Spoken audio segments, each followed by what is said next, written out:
What is your name and where are you from? My name is Tatiana Austin. I'm from St. Louis, but I was born in Chicago. Which neighborhood do you reside in, and how long have you lived in Chicago? I've lived in Chicago about roughly 14 years, on and off, and I live in Washington Heights. Okay.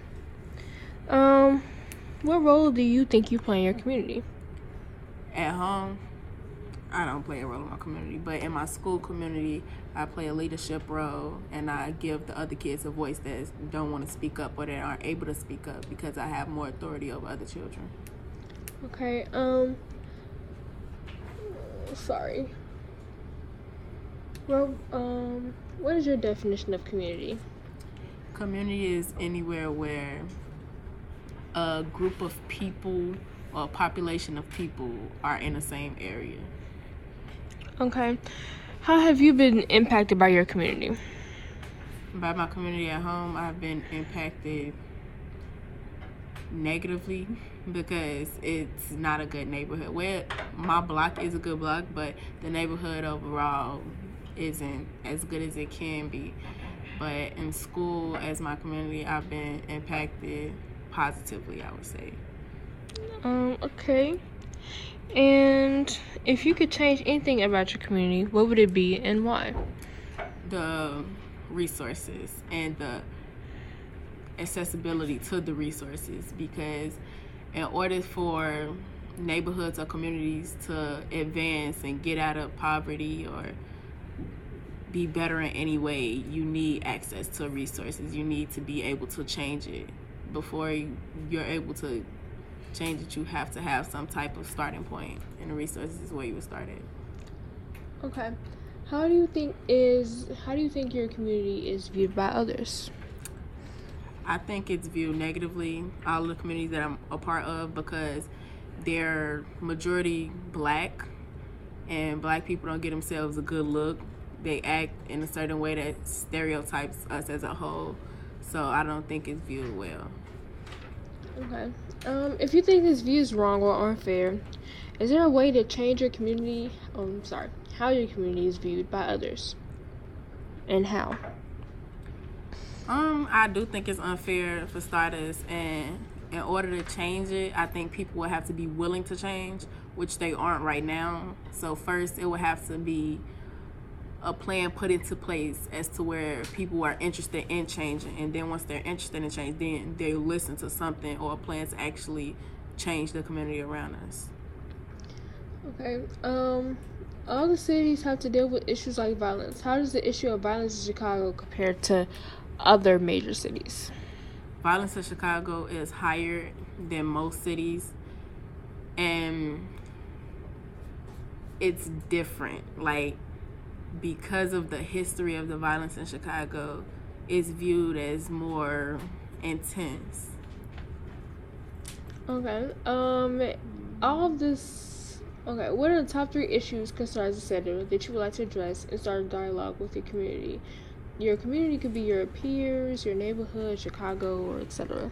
In my community, 3 things that I think need to be addressed is mental health, access to resources, ability to access resources, and also personality, like development, I would say, because a lot of people don't have characteristics because their personalities haven't been developed or looked at.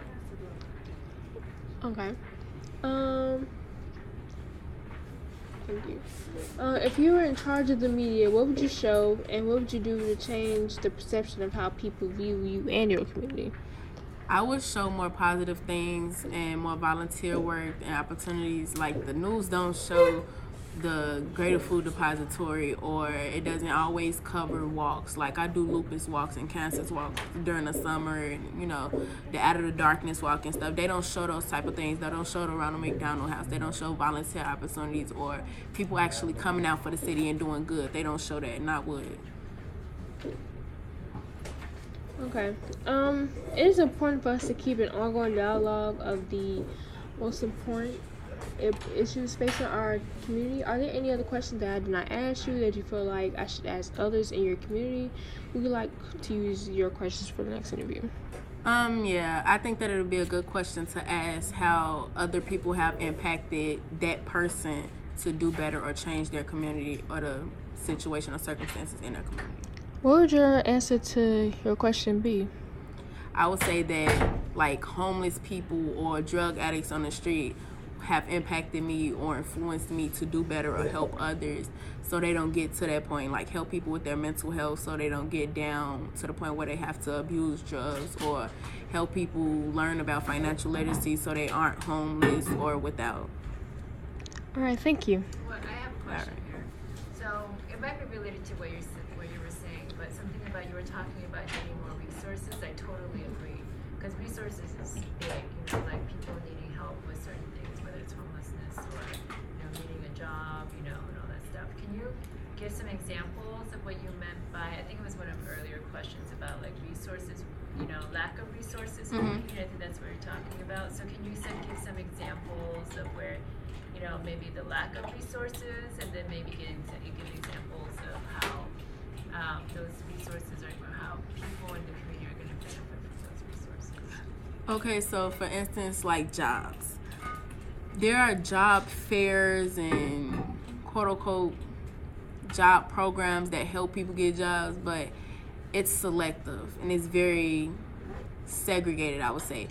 It's like they say like, oh, these jobs are open to everyone, but they aren't open to felons, or they aren't open to, younger people. There are people, like groups of people that are excluded from that job place. It's very discriminatory. And those are people that actually need the jobs. Like if you expect someone to go to jail, get out of jail, and make a living, how are they going to make a living or change their life or turn their life around without the resources to do it if they don't have a job to get or something like that?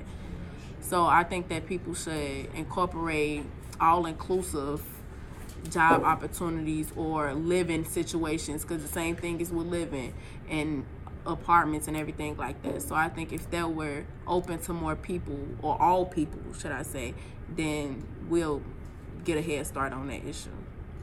Okay, and then one last thing about needing change or commitment to change, or I think you said something about people wanting to change. How to change. Or how to change. How do we get there? Advertisement, I would say. Like a lot of people are drawn in by good advertisement. You will have to know how to basically get someone's attention for different groups of people. Like something that someone from Bronzeville would be interested in isn't the same thing someone from Inglewood would be interested in. You know what I'm saying? Like the people here shop at grocery stores like Mariano's. People in the hood shop at Food for Less and stuff like that, or Save a Lot. Different environments require different advertisement to get your attention because they're interested in different things. So it's like a multi-place advertisement, I think, would get the people's attention first.